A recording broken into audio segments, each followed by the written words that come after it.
Número 3. Blanca Montanho. Em 3 de fevereiro de 2011, Blanca Montanho, de 21 anos, levou seu filho e sua filha, de 5 meses, ao Centro Médico da Universidade do Arizona, em Tucson, Arizona. Ela disse que ambos os filhos tinham sintomas semelhantes aos da gripe. Por exemplo, sua filha estava com febre e diarreia com sangue.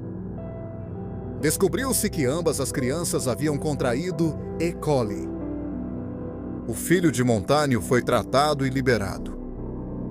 Mas a condição da filha dela só piorou no hospital.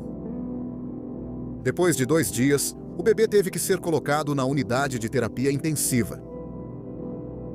Ela acabou ficando na UTI por 2 meses porque continuava desenvolvendo novas infecções. Uma nova infecção surgia logo depois que ela começava a melhorar da infecção anterior. Os médicos acharam que o bebê tinha desenvolvido entre 7 e 9 infecções diferentes. O que realmente deixava os médicos perplexos era que o bebê estava na UTI, mas mesmo assim desenvolvia infecções bacterianas que eram de origem fecal ou transmitidas pela água. Um paciente contrair até mesmo uma infecção fecal ou transmitida pela água enquanto está na UTI é algo extremamente raro. Ainda assim, de alguma forma, a filha de Montanho desenvolveu de 7 a 9 dessas infecções em apenas 2 meses. A princípio, os médicos pensaram que a criança possuía alguma condição pré-existente, mas ela foi examinada e não encontraram sinais de nenhuma condição pré-existente. Depois, eles pensaram que a equipe do hospital poderia, acidentalmente, estar fazendo algo que causava as infecções. Por exemplo, eles podem não estar seguindo os protocolos de higiene adequados. Mas os médicos também não acharam evidências disso. Uma terceira possibilidade era que outro paciente estava transmitindo as infecções. Essa possibilidade foi rapidamente descartada, porque as infecções que o bebê estava contraindo não eram frequentemente transmitidas de paciente para paciente. Além disso, não eram infecções comuns na UTI pediátrica. Os médicos passaram a suspeitar que alguém infectava o bebê de propósito. Especificamente, eles achavam que alguém estava adicionando bactérias ao acesso intravenoso dela. Eles instalaram uma câmera para monitorar o bebê. 3 dias depois, o alarme do soro do bebê disparou enquanto Montanho estava sozinho no quarto com o bebê. Isso levou a equipe do hospital a revisar as imagens. Eles viram que Montanho tentou bloquear a câmera intencionalmente, colocando um lenço com álcool na frente dela. Mais tarde, no mesmo dia, a câmera registrou Montanho saindo de um banheiro e indo em direção ao berço com a mão escondida debaixo do moletom. Ela então pegou a linha do soro e começou a mexer nela, o que acionou o alarme. No dia seguinte, Montanho foi confrontada por membros da equipe do hospital. Ela negou que fosse ela quem estava infectando sua filha. A equipe disse a ela que pretendia chamar o conselho tutelar. Montanho disse a eles que estava surpreso por não terem chamado antes. Após a reunião, Montanho foi impedido de ver seu bebê. Além disso, seu filho foi levado sob custódia dos serviços de proteção à criança. Nas semanas seguintes, o bebê não desenvolveu nenhuma nova infecção e ela se recuperou completamente. Ela recebeu alta do hospital e foi colocada sob os cuidados dos serviços de proteção à criança. Em 11 de abril de 2011, Montanho foi indiciada por tentativa de homicídio e abuso infantil com possibilidade de morte ou lesão grave. Ela foi a julgamento 2 anos depois, na primavera de 2013. A promotoria alegou que Montanho deixou o bebê doente ao injetar matéria fecal na linha do soro dela.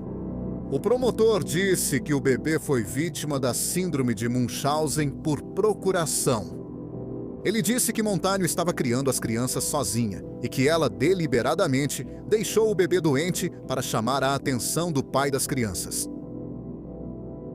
O advogado de Montano afirmou que ela é inocente e jamais faria mal a uma criança. Ele afirmou que a equipe do hospital deixou o bebê doente porque não estava seguindo os protocolos de higiene. A defesa não apresentou provas de que algum membro da equipe do hospital tenha errado. Blanca Montano foi considerada culpada de abuso infantil e estava enfrentando uma pena de 17 anos. Em vez disso, ela foi condenada a 13 anos de prisão. Número 2. Jack Barron. Jack Barron nasceu em outubro de 1961, filho de Elmore e Roberta Barron, em Castro Valley, Califórnia. Ele era filho único. Elmore era um pai distante e Roberta mimava Jack. Vários amigos de Jack o chamavam de filhinho da mamãe. Quando Jack tinha 13 anos, Elmore e Roberta se divorciaram. Depois do divórcio, Jack só viu o pai dele algumas poucas vezes. Em fevereiro de 1986, Jack, que tinha 24 anos, conheceu Irene Pagé, de 28 anos, através de um amigo em comum. Irene tinha uma vida familiar quase oposta à de Jack. Ela era a caçula de 4 filhos em uma família muito unida. Em novembro de 1986, Irene e Jack foram morar juntos. Na primavera de 1988, Irene descobriu que estava grávida. Eles se casaram em julho daquele ano. Em 8 de janeiro de 1989, Irene deu à luz um filho chamado Jeremy. Alguns meses depois, a família Barron se estabeleceram em Sacramento, Califórnia. Em 28 de março de 1990, Irene deu à luz um segundo filho, uma menina chamada Ashley. Na primavera de 1992, Jack trabalhava à noite em um supermercado como repositor de prateleiras. Irene era dona de casa. Irene também mantinha uma pequena creche na casa da família para os filhos dos vizinhos. Na época, Jeremy tinha 3 anos e Ashley tinha 2. Na manhã de 8 de junho de 1992, uma vizinha deixou seu filho na casa da família Barron para Irene cuidar dele.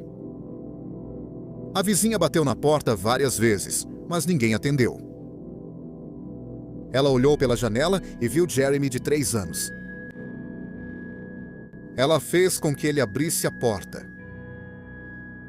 Jeremy contou à vizinha que não conseguia acordar a mãe. A vizinha encontrou Irene Barron, de 34 anos, inconsciente em sua cama. Havia um travesseiro sobre o rosto dela.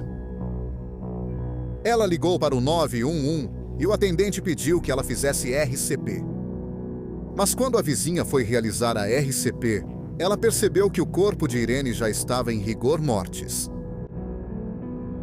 Os paramédicos e os detetives de homicídios chegaram à casa pouco tempo depois da ligação para o 911. Enquanto os detetives de homicídios vasculhavam a casa, Jack voltou do trabalho. Disseram a ele que sua esposa estava morta e ele pareceu transtornado. Ele perguntou como Irene morreu, mas os detetives não sabiam. Não havia sinais óbvios de trauma, como ferimento de bala, facada ou marcas de estrangulamento. Além disso, a casa estava trancada e não havia sinais de arrombamento. Mas os detetives acharam estranho que uma mulher de 34 anos, sem problemas de saúde, morresse de repente. Os detetives perguntaram a Jack o que aconteceu na noite anterior. Ele disse que saiu para o trabalho às 11 da noite. Ele disse que, quando saiu, Irene estava viva e acordada. Ele não notou nada de incomum nela antes de sair. Os detetives falaram com a vizinha da família Barron, que achou o corpo de Irene. Ela contou que Irene teve uma forte dor de cabeça no fim de semana. Ela disse que a dor de cabeça era tão forte que a fala dela estava arrastada. Um médico legista veio até a casa para examinar o corpo de Irene. Ele achou que Irene havia morrido por volta das 7h30 da noite anterior. Quando Irene foi encontrada na cama, ela ainda estava usando seus chinelos. Manchas pretas foram encontradas na fronha, que estava sobre o rosto dela. O patologista achou que as manchas eram maquiagem dos olhos. Isso indicava que Irene usava maquiagem quando o travesseiro cobriu seu rosto. Os detetives concluíram que a maquiagem dos olhos e os chinelos indicavam que ela morreu antes de ir para a cama, não enquanto dormia. Ela tinha se preparado para dormir. Muito provavelmente, ela teria removido a maquiagem e tirado os chinelos. As descobertas contradiziam a história de Jack. Ele disse que viu Irene pela última vez às 11 da noite, quando saiu para o trabalho. Ele afirmou que ela estava viva e acordada quando saiu para o trabalho. O patologista não conseguiu determinar se a morte de Irene foi natural ou se foi um homicídio. Irene foi encontrada com um travesseiro sobre o rosto e havia marcas nele que provavelmente eram de maquiagem dos olhos, o que sugere que ela pode ter sido sufocada. O patologista sugeriu que, se Irene tivesse uma forte dor de cabeça, poderia ter ido para a cama sem se preparar e colocado o travesseiro no rosto para bloquear a luz. Uma autópsia foi realizada e o legista encontrou alguns hematomas no corpo dela. Mas o legista não conseguiu determinar a causa da morte. Ele não conseguiu dizer se a morte dela foi natural ou homicídio. Irene tinha hematomas no corpo, mas ele não conseguiu dizer quando ela os recebeu. Ela também tinha hemorragias nos olhos, e às vezes hemorragias nos olhos são sinais de que alguém foi asfixiado. Essas hemorragias também ocorrem em mortes por ataque cardíaco. Como o legista não pôde confirmar que Irene foi assassinada, a polícia não seguiu investigando sua morte. Após a morte de Irene, amigos e familiares deram muito apoio e solidariedade a Jack. Muitas pessoas deram comida para ele e muitos lhe deram dinheiro. Quase um mês depois que sua esposa foi enterrada, Jack deixou uma colega de trabalho se mudar para sua casa. A mulher estava tendo problemas conjugais. Jack jurou que eram só amigos e que ela era apenas colega de quarto. A família de Irene achou isso extremamente estranho, mas isso não provava que ele havia assassinado Irene. A colega de quarto não morou com Jack por muito tempo. Ela achava que Jack tinha um temperamento terrível, especialmente com relação aos filhos dele. Uma vez ele ameaçou mandar o filho dele, Jeremy, para o mesmo lugar que a mãe dele. No dia 7 de fevereiro de 1993, cerca de 6 meses após a morte de Irene, uma babá chegou à casa da família Barron para cuidar de Jeremy e Ashley. Ela bateu na porta, mas ninguém atendeu. Depois de bater por alguns minutos e ainda não obter resposta, ela voltou para casa. Quando ela chegou em casa, ligou para Jack e disse que tinha estado na casa dele, mas ninguém atendeu. Ela queria saber se ele ainda precisava que ela cuidasse das crianças. Jack disse que devia estar no banho quando ela bateu na porta e pediu para ela voltar e cuidar das crianças. Quando ela voltou, Jack a deixou entrar. Jack disse a ela que tanto Jeremy quanto Ashley estavam tirando uma soneca. Então Jack e a babá foram verificar as crianças, e ambas pareciam estar dormindo. Jack foi para o quarto tirar uma soneca antes do trabalho. Algumas horas depois, Ashley acordou. Meu filho de 4 anos, Jeremy, não se mexeu, então a babá foi ver como ele estava. Ela teve um mau pressentimento ao vê-lo deitado na mesma posição em que estava quando ela e Jack o checaram horas antes. Ela tentou acordar Jeremy, mas ele não respondeu. A babá acordou Jack e então ligou para o 911. O atendente do 911 disse para a babá que ela ou Jack deveriam fazer RCP. A babá disse para Jack fazer RCP, mas ele se recusou. Ele disse que era tarde demais. Os paramédicos chegaram alguns minutos depois que a babá ligou para o 911. Quando eles chegaram lá, o pequeno Jeremy, de 4 anos, já estava morto.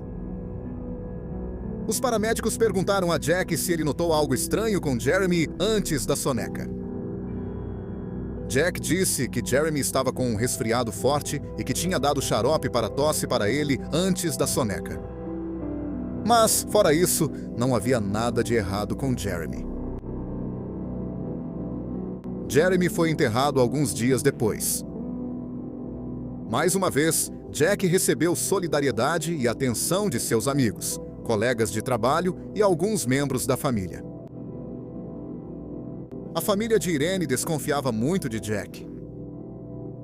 Uma coisa que o irmão de Irene percebeu foi que Jack não chorou nenhuma vez durante o funeral de Jeremy. A polícia não investigou a morte de Jeremy. O legista não viu nenhum sinal de crime e presumiu que Jeremy morreu de causas naturais. Ele achava que havia algo na casa do Barron que matou tanto Jeremy quanto Irene. Mas a casa foi inspecionada e nada de incomum foi encontrado. Outra possibilidade era que tanto Irene quanto Jeremy tomaram o mesmo medicamento e ele estava adulterado com algo que os matou. Todos os medicamentos na casa da família Barron foram testados e nada de incomum foi encontrado. Outra possibilidade era que algo genético matou a mãe e o filho.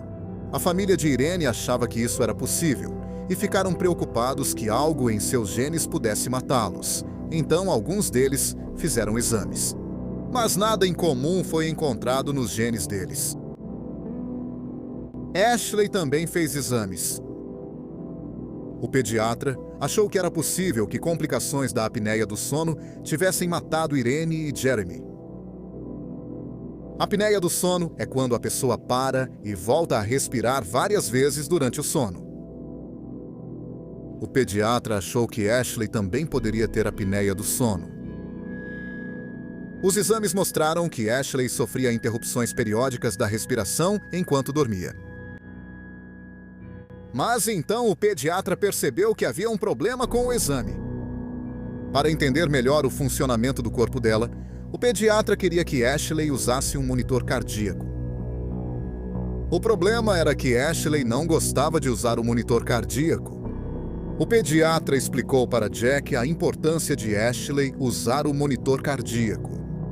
Mas mesmo depois que o pediatra conversou com ele, Jack não obrigou Ashley a usar o monitor cardíaco. Ele disse que estava ocupado demais para fazê-la usar o aparelho. Jack era um grande fã da cantora country, Wynonna Judd. O amigo que o apresentou para Irene também era amigo do presidente do fã-clube da Judy. Esse amigo acabou contando para o presidente do fã-clube sobre Jack e suas perdas horríveis. Por sua vez, o presidente do fã-clube contou para Judd sobre Jack. Então, Judd ligou para Jack e o convidou para um show. Eles se encontraram no camarim do show e depois Judd lhe deu ingressos para outro espetáculo. Jack foi ao segundo show com Ashley. Depois que Jack foi aos 2 shows, o que as pessoas acharam estranho foi que não havia mais nenhuma foto de Irene pendurada na casa onde ela morava. Todas tinham sido substituídas por fotos de Jack com Wynonna Judd. Jack contou que ele e Judd estavam namorando e talvez até se casassem. A maioria dos amigos e familiares dele não acreditou. Eles só acharam que ele estava querendo chamar atenção. Isso era uma coisa que as pessoas começaram a perceber cada vez mais. Jack parecia que sempre precisava ser o centro das atenções. Em janeiro de 1994, Jack contratou uma técnica de enfermagem para cuidar de Ashley enquanto ele estava no trabalho. Ele falou à enfermeira que Ashley tinha problema no coração. No dia 6 de agosto de 1994, a enfermeira chegou à casa deles às 22h45. Quando ela chegou lá, Ashley já estava na cama. Ela e Jack foram ver Ashley na cama, e então Jack lhe deu um copo de chá gelado. Ela notou que o chá gelado tinha um gosto forte. Pouco depois, Jack foi trabalhar. Antes de sair, Jack disse para a enfermeira não dormir. Logo depois que Jack saiu de casa, a enfermeira foi checar Ashley novamente e achou que Ashley estava dormindo. Então, apesar de ter sido avisada para não dormir, a enfermeira acabou adormecendo poucos minutos depois que Jack saiu. Às 4 da manhã, ela acordou e foi checar Ashley. Ela percebeu que Ashley estava deitada em uma posição diferente da última vez que ela a havia checado. Ela tocou em Ashley, que tinha 4 anos, e ficou alarmada. O corpo de Ashley estava frio. A enfermeira ligou para o 911 e então tentou fazer RCP. Mas ela não conseguiu abrir a boca de Ashley. Aconteceu que o rigor mortis já havia se instalado. As autópsias de Irene e Jeremy foram realizadas pelo mesmo legista. A autópsia de Ashley foi feita por outro legista. Assim como o primeiro legista, ele também não determinou a causa da morte. Nesse ponto, muitas pessoas estavam desconfiadas de Jack. Após o funeral de Ashley, amigos e familiares de Jack se reuniram em sua casa. Wynonna Judge enviou um grande buquê de flores e Jack o exibiu com orgulho. Jack também usava uma camiseta que dizia "Espertinho". As pessoas na reunião notaram que Jack, que havia perdido a da esposa e 2 filhos em 2 anos e 2 meses, estava longe de parecer enlutado. Em vez disso, ele ria e fazia piadas com um de seus amigos. Os amigos e familiares de Jack não eram os únicos que desconfiavam dele. Várias pessoas no escritório do legista estavam convencidas de que Jack havia matado sua esposa e seus 2 filhos. Então eles começaram a reinvestigar as mortes. Quando fizeram isso, encontraram um padrão. Cada membro da família ou morreu ou seu corpo foi encontrado no 7º dia do mês. Irene provavelmente morreu na noite de 7 de junho de 1992, e seu corpo foi encontrado na manhã seguinte. Jeremy morreu em 7 de fevereiro de 1993 e foi encontrado no mesmo dia. Por fim, o horário da morte de Ashley não ficou claro, mas seu corpo foi descoberto na manhã de 7 de agosto de 1994. Esse não foi o único padrão que eles notaram. Todos os corpos foram achados em um domingo. As chances de 3 pessoas saudáveis da mesma família morrerem de causas naturais em um intervalo de 2 anos e 2 meses e todos os corpos serem encontrados no 7º dia do mês, que também eram domingos, eram astronômicas. O assistente do legista que descobriu o padrão investigou o passado de Jack para ver se o 7º dia do mês, que caía em um domingo, tinha alguma importância para ele. Ele ficou chocado ao descobrir que o pai distante de Jack, Elmore, nasceu em 7 de agosto de 1938, que era um domingo. Domingo 7 de agosto também foi o dia em que Ashley foi encontrada morta. O problema para os investigadores era que eles não tinham nenhuma evidência física de que Jack matou sua família. Eles nem sequer conseguiam provar que alguma das mortes foi homicídio. Então, embora vários investigadores do serviço do legista suspeitassem de Jack, eles não podiam acusá-lo de nada. Após a morte de Ashley, Jack largou o emprego e vendeu a casa onde seus 3 familiares morreram. Depois, ele se mudou para a casa de sua mãe, Roberta, em Benícia, Califórnia. Roberta não gostou muito da nova situação de moradia. Quando Jack se mudou, ela estava morando com um namorado. Mas Jack e o namorado dela não se davam bem, então, por fim, o namorado dela se mudou. Enquanto Jack morava com a mãe dele, ele não pagava aluguel nem contribuía com dinheiro para as contas. Em vez disso, ele gastava o dinheiro dele com coisas como CDs e fitas cassete. Ele também começou a namorar uma mulher casada. Roberta era uma católica rigorosa e não gostava que Jack estivesse namorando uma mulher casada. Jack sempre foi obcecado por trens. O pai dele, Elmore, tinha sido maquinista.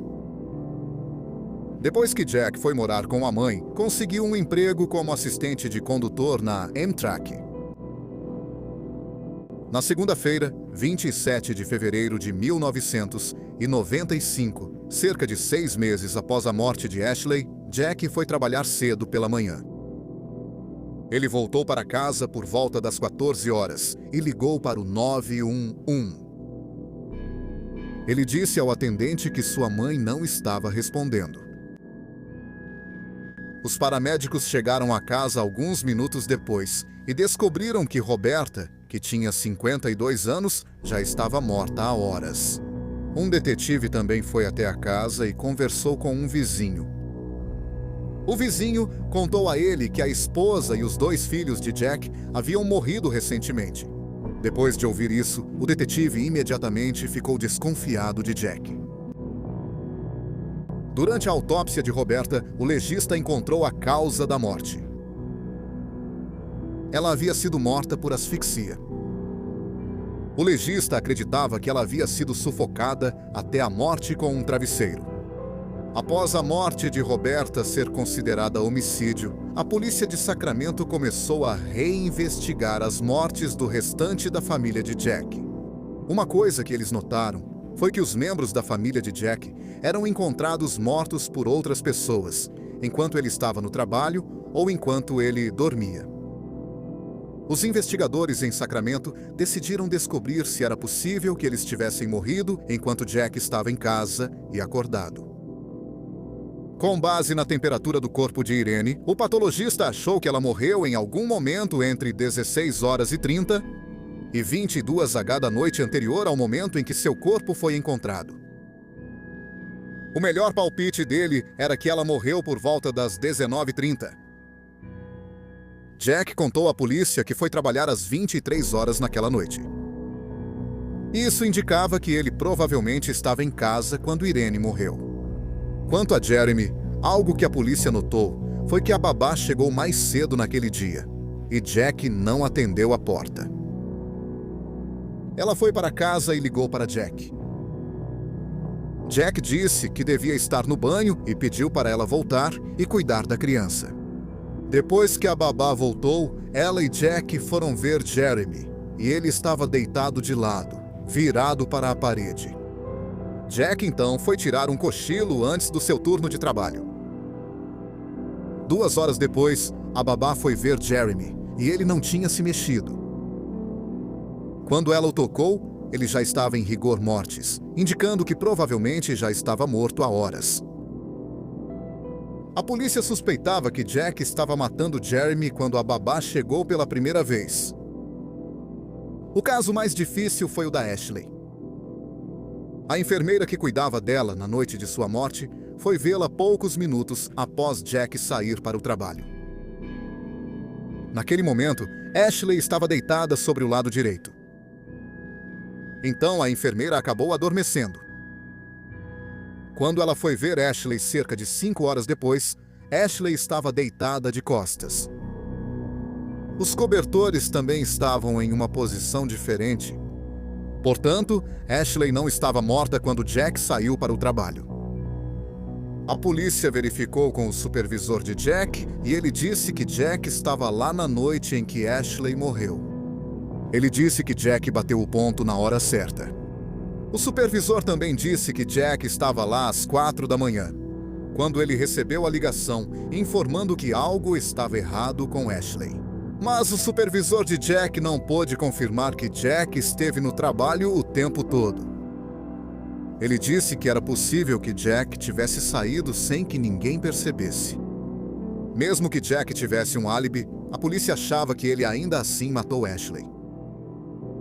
Antes de sair para o trabalho na noite da morte de Ashley, Jack deu à enfermeira que cuidava dela um copo de chá gelado. A enfermeira percebeu que o chá gelado tinha um gosto forte e achou isso estranho, porque Jack gostava do chá gelado fraco. A polícia suspeitou que o chá gelado que Jack deu a ela estava misturado com algo que a fez dormir. Se a enfermeira foi drogada, a polícia tinha vários cenários possíveis sobre como Jack matou Ashley. Um possível cenário é que ele saiu escondido do trabalho, dirigiu até em casa, sufocou Ashley e depois voltou para o trabalho. Outra possibilidade é que após Jack dar o chá gelado com droga à enfermeira, ele saiu de casa, mas não foi longe de carro. Ele retornou minutos depois ao saber que a enfermeira dormia. Ele matou Ashley e então foi de carro para o trabalho. Ou é possível que Ashley já estivesse morta quando a enfermeira chegou. Jack dirigiu por uma curta distância e retornou minutos depois ao saber que a enfermeira estaria dormindo. Então, ele apenas posicionou o corpo de Ashley para parecer que ela estava viva ao sair de casa e depois foi de carro para o trabalho. Se Jack saiu de casa naquela noite às 23 horas e ele chegou ao trabalho no horário, ele teria tido cerca de 20 minutos para esperar, voltar para casa e ou matar Ashley ou mover o corpo dela. Há algumas especulações de que Roberta sabia ou suspeitava que Jack matou Irene, Jeremy e Ashley. A polícia acha que é possível que, na noite em que Roberta morreu, ela tenha mencionado isso ou acusado Jack dos assassinatos, e Jack ou perdeu o controle ou decidiu silenciá-la. Com base nas roupas que Roberta usava quando seu corpo foi encontrado e na quantidade de rigidez cadavérica em seu corpo, o legista achou que ela provavelmente foi morta entre meia-noite e 1 da manhã. Isso aconteceu horas antes de Jack dizer que foi trabalhar. Jack foi entrevistado pela polícia em abril de 1995 e negou ter matado sua família. Em 17 de julho de 1995, que teria sido o 38º aniversário de Irene, Jack foi preso e acusado pelos assassinatos de Irene, Jeremy, Ashley e Roberta. Após a prisão de Jack, a polícia localizou seu pai, Elmore, que estava morando no sudeste dos Estados Unidos. Elmore disse que, se Jack realmente matou sua família, então ele queria ser o responsável por executar a sentença nele. Elmore disse que, se foi ele quem trouxe Jack ao mundo, queria ser o responsável por tirá-lo deste mundo. Um dos problemas enfrentados pela acusação era que não havia muitas provas físicas que comprovassem que Jack cometeu os assassinatos. O que era mais condenatório era o padrão em que sua família havia morrido. Todos os 4 membros da família, que moravam em 2 casas diferentes, morreram repentinamente em um intervalo de 2 anos e 8 meses entre si. Além disso, Irene, Jeremy e Ashley foram todos mortos, ou encontrados mortos, no 7º dia do mês, que também era um domingo. E o pai afastado de Jack nasceu no 7º dia do mês, que também era um domingo. No entanto, tudo isso era apenas prova circunstancial, mas então o juiz decidiu que o padrão poderia ser incluído como prova no julgamento. O julgamento de Jack começou em fevereiro de 2000, quase 4 anos e meio, depois que ele foi preso para o julgamento. Um médico testemunhou que Jack tinha síndrome de Munchausen por procuração, disse o médico. Era raro entre os homens. Na época, havia apenas de 15 a 20 casos registrados. Jack foi considerado culpado de matar sua esposa Irene. seu filho Jeremy e sua mãe Roberta. Ele foi absolvido da acusação de matar sua filha Ashley. Jack Barron foi condenado a 3 penas de prisão perpétua consecutivas, sem chance de liberdade condicional. Número 1. Martha Woods. Em julho de 1967, Harry Woods e sua esposa, Martha, adotaram uma menina de 5 anos de idade. A mãe era uma adolescente solteira que morava em Denver, Colorado. Harry e Martha deram à bebê o nome de Judy. Quando eles adotaram Judy, Harry era cozinheiro do refeitório do exército e estava lotado em Fort Carson, em Colorado Springs, Colorado. Martha não trabalhava e ficava em casa com Judy. Entre dezembro de 1967 e março de 1968, Judy foi hospitalizada 3 vezes porque ela parou de respirar e ficou roxa. Os sustos com a saúde de Judy não eram as únicas coisas estranhas que estavam acontecendo na casa da família. Supostamente, quase todos os dias depois que Harry saía para o trabalho, uma mulher ligava para Martha. Martha disse que a mulher falava para ela abrir mão de Judy ou ela morreria. A casa de Harry e Martha também pegou fogo 2 vezes. Nas 2 vezes, Martha estava em casa, sozinha com Judy, e ela tirou Judy da casa. Outra vez, Martha disse que um homem ficou em frente à janela da sala deles e exigiu que Martha entregasse Judy para ele. Martha disse que pegou uma arma de fogo e atirou no homem através da tela da janela. Ela disse que o feriu. Martha disse que o homem entrou em um carro dirigido por uma mulher e foram embora. Depois desses supostos acontecimentos estranhos, Harry pediu para ser transferido. O pedido dele foi atendido e ele foi transferido para o Aberdeen Proving Ground, em Maryland. Martha afirmou que, mesmo depois de se mudarem para outro estado, ela continuou recebendo ligações dizendo para entregar Judy. A polícia disse que iria grampear o telefone deles e chegar ao fundo da questão. Então, as supostas ligações pararam de repente. Em 9 de fevereiro de 1969, não muito tempo depois que a família Woods se mudou para o Aberdeen Proving Ground, uma garota não identificada de 13 anos em Maryland deu à luz um menino e imediatamente o colocou para adoção. O bebê era um pouco pequeno, mas estava saudável. Ele foi colocado com uma família acolhedora por 5 meses. Ele não tinha problemas de saúde e a família Foster achava que ele era um bebê feliz. No verão de 1969, quando tinha 5 meses de idade, ele foi adotado pela família Woods. Deram ao bebê o nome Paul, em homenagem ao irmão mais novo de Martha. Em 4 de agosto de 1969, cerca de 1 mês após Paul ter sido adotado, Martha ligou para o 911.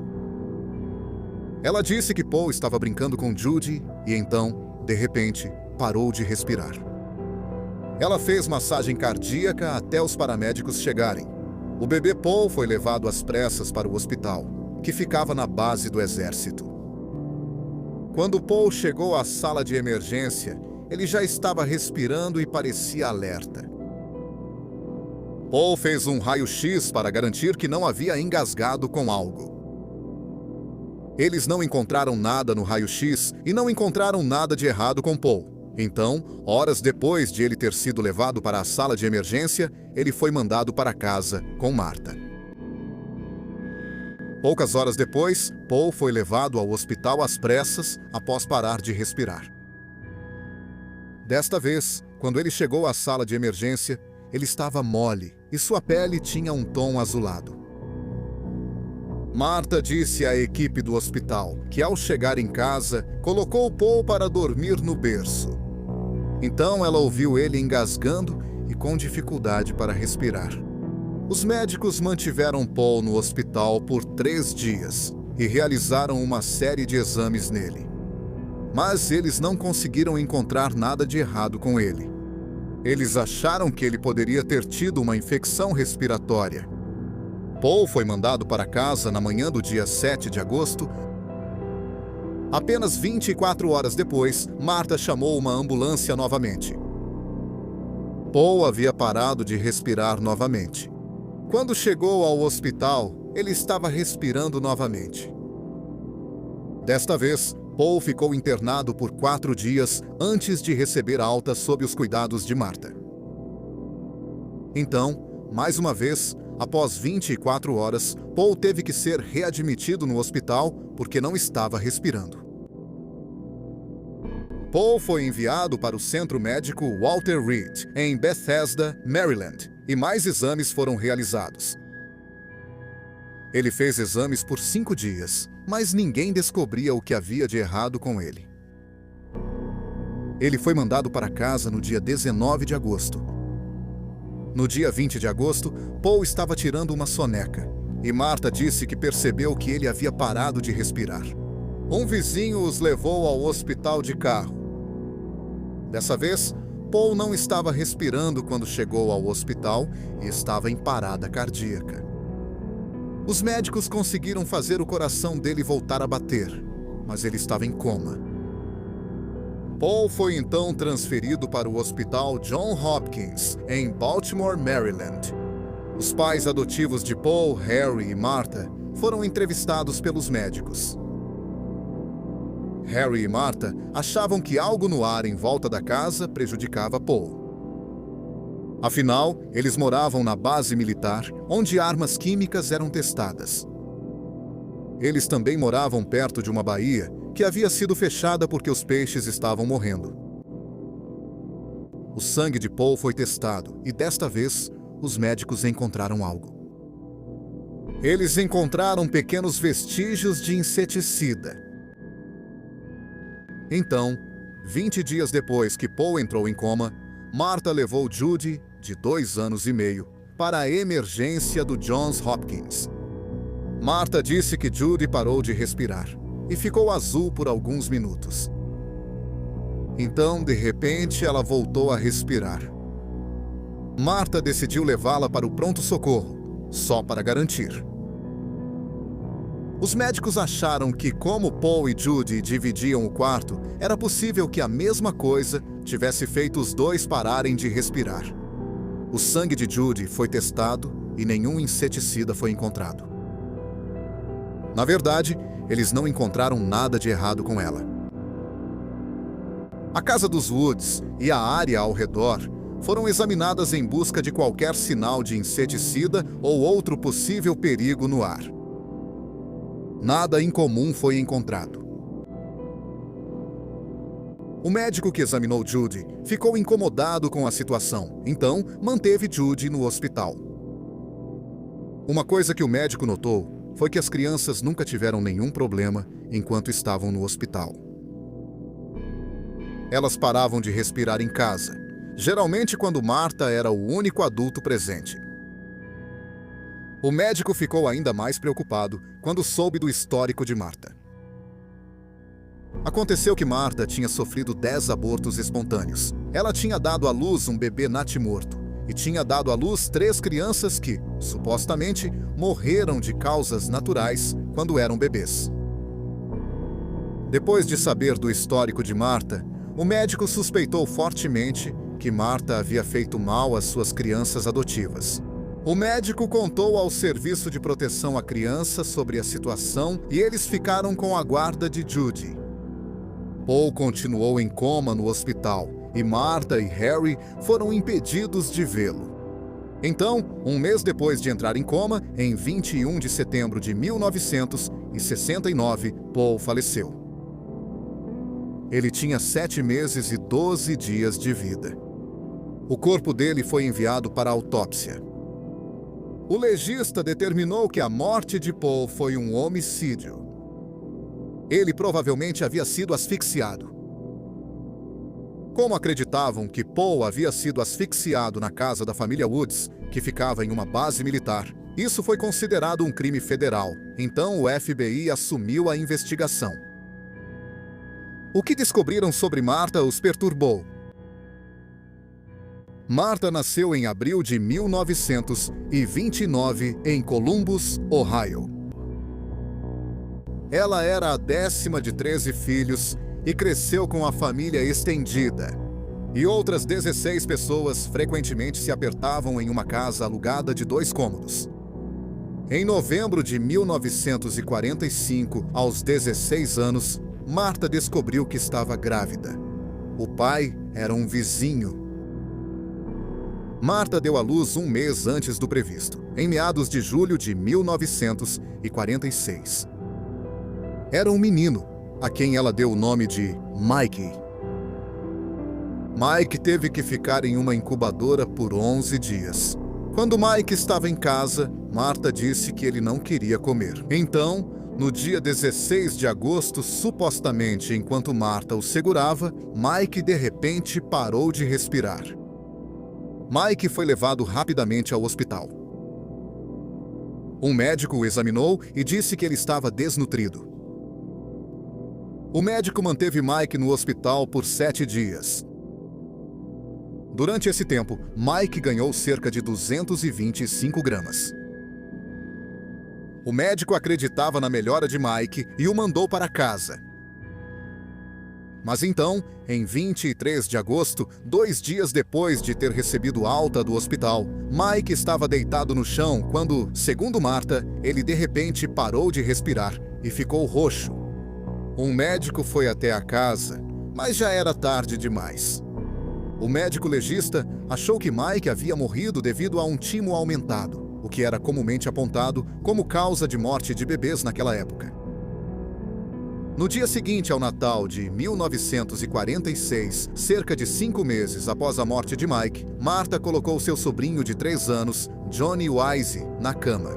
No dia anterior, Johnny tinha brincado lá fora na neve e depois reclamou de dor de cabeça e dor de garganta.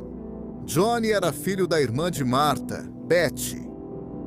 Quando Martha levou Johnny para a cama, Betty estava no chuveiro. Quando Betty saiu do chuveiro e foi para o quarto de Johnny, ela começou a gritar. Johnny não estava respirando. Infelizmente, quando a ambulância chegou, Johnny já estava morto. Um médico suspeitou que ele morreu de difteria, infecção das vias respiratórias superiores. Martha e sua família ficaram 3 dias em quarentena, mas ninguém adoeceu.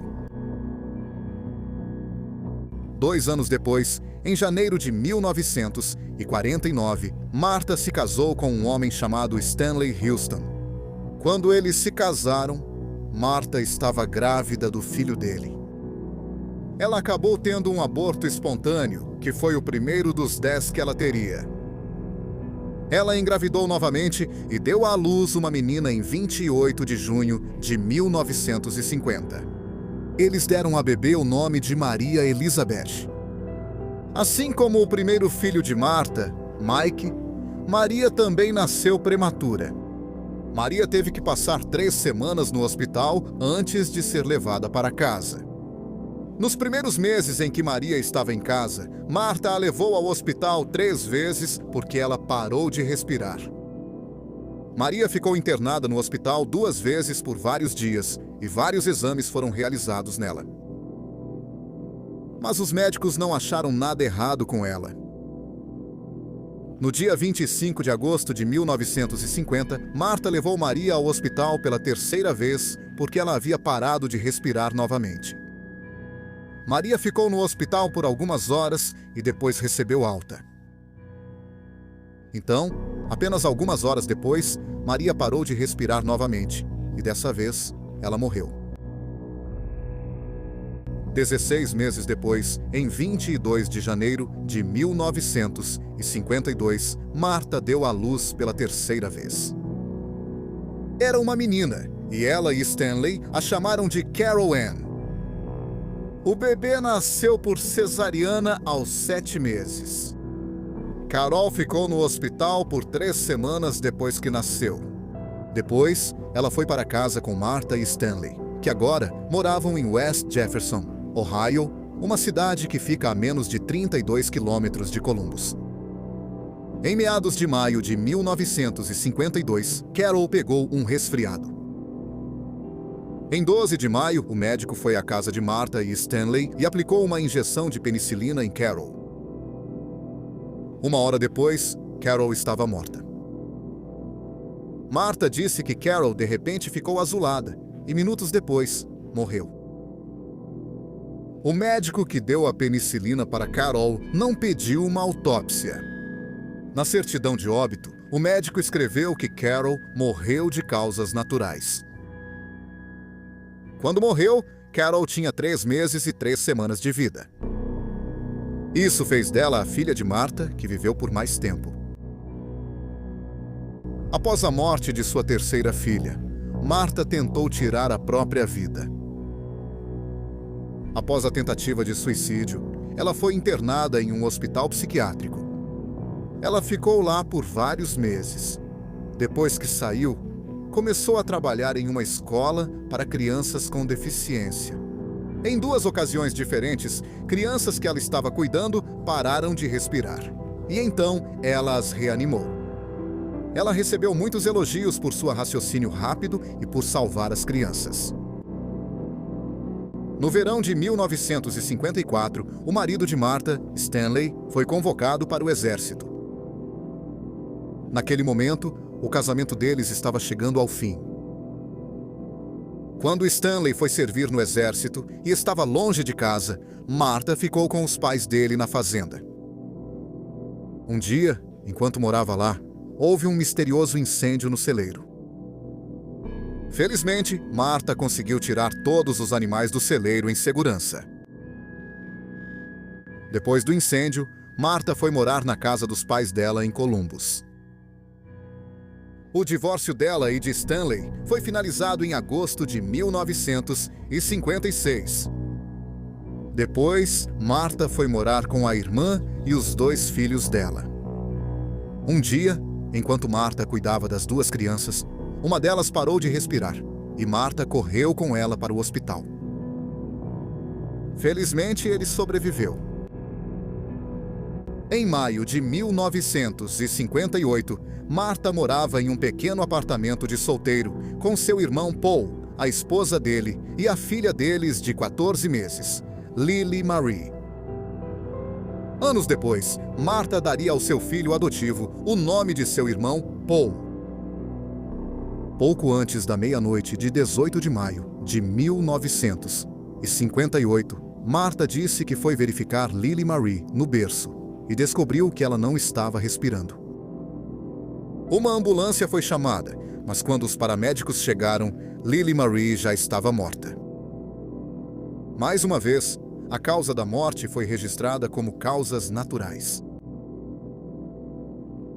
Martha conheceu Harry Woods através de sua irmã, com quem ela morava. Harry e a irmã de Martha estavam namorando e Martha o afastou da irmã. Depois de namorarem por vários anos, Martha e Harry se casaram na primavera de 1962. No final de 1963, Martha e Harry se mudaram para Colorado Springs, no Colorado. Não muito tempo depois de se mudarem para lá, uma vizinha perguntou a Martha se ela poderia cuidar do seu filho de 1 ano de idade. Martha disse que ficaria muito feliz em fazer isso.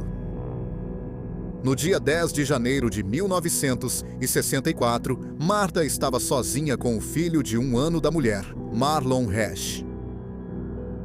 Martha afirmou que enquanto cuidava de Marlon, ele parou de respirar. Ela levou Marlon às pressas para o hospital e ele ficou internado por 5 dias. Os médicos não conseguiram encontrar nada de errado com ele e ele recebeu alta. Cerca de 5 meses depois, em 3 de maio de 1964, Martha estava cuidando de Marlon novamente. Mais uma vez, Martha o levou ao hospital porque ele havia parado de respirar. Desta vez, Marlon ficou no hospital por 4 dias e depois recebeu alta. No mesmo dia em que Marlon recebeu alta do hospital, Martha cuidou dele. Martha contou que ele parou de respirar de novo. Infelizmente, dessa vez, ele não pôde ser reanimado. Marlon Hash tinha apenas 18 meses de idade. A causa da morte em seu laudo de autópsia foi registrada como desconhecida. Em 1966, Martha estava cuidando de duas crianças pequenas que eram irmãs. Um dia, enquanto cuidava delas, Martha precisou levar uma ao hospital porque parou de respirar. Felizmente, ele sobreviveu e não teve mais nenhum problema, mesmo com Martha continuando a cuidar dele. Em julho de 1967, Martha e Harry adotaram Judy e, em fevereiro de 1968, eles adotaram Paul. Então, apenas 2 meses depois que Paul foi adotado, ele morreu, o que levou à investigação de Martha. Em 23 anos, ao menos 7 crianças morreram sob os cuidados de Martha e outras 5 foram hospitalizadas por pararem de respirar. Em novembro de 1970, cerca de 14 meses após a morte de Paul, Martha foi indiciada por assassinato em primeiro grau de Paul e tentativa de assassinato de Judy. Ela foi a julgamento em fevereiro de 1972. O advogado de Martha disse que Martha não matou ninguém, e se matou alguém, então ela estava insana quando fez isso. Mas então Martha testemunhou. E ela foi categórica ao afirmar que estava sã. Todos os psiquiatras que examinaram Martha concordaram com ela. Eles acharam que ela estava em pleno juízo. Martha também jurou que não matou ninguém. O maior problema que o promotor tinha era que pelo menos 7 crianças morreram sob os cuidados de Martha, mas ele não conseguiu provar que sequer um único caso foi assassinato. Mas ao olhar o histórico dela, via-se um padrão em seus crimes. No entanto, normalmente no sistema de justiça americano, atos anteriores não são considerados prova da culpa de alguém. Mesmo assim, o juiz permitiu que a promotoria apresentasse testemunhas para falar sobre as outras 6 mortes pelas quais Martha poderia ser responsável. O julgamento de Martha durou 5 semanas. Após 2 dias de deliberação, ela foi considerada culpada em todas as acusações. Ela foi condenada à prisão perpétua mais 75 anos. Ela ficou elegível para solicitar liberdade condicional em 2003. Mas em 20 de abril de 2002, Martha Woods faleceu aos 73 anos de idade. Ela sempre afirmou que era inocente. Obrigado por assistir ao vídeo de hoje. Espero que tenha achado interessante. Se gostou, deixe seu like e inscreva-se para mais vídeos assim. Além disso, acesse criminallylisted.com, onde você pode sugerir casos, comprar produtos e saber mais sobre podcasts exclusivos. Bem, isso é tudo por hoje. Mais uma vez, obrigado por assistir.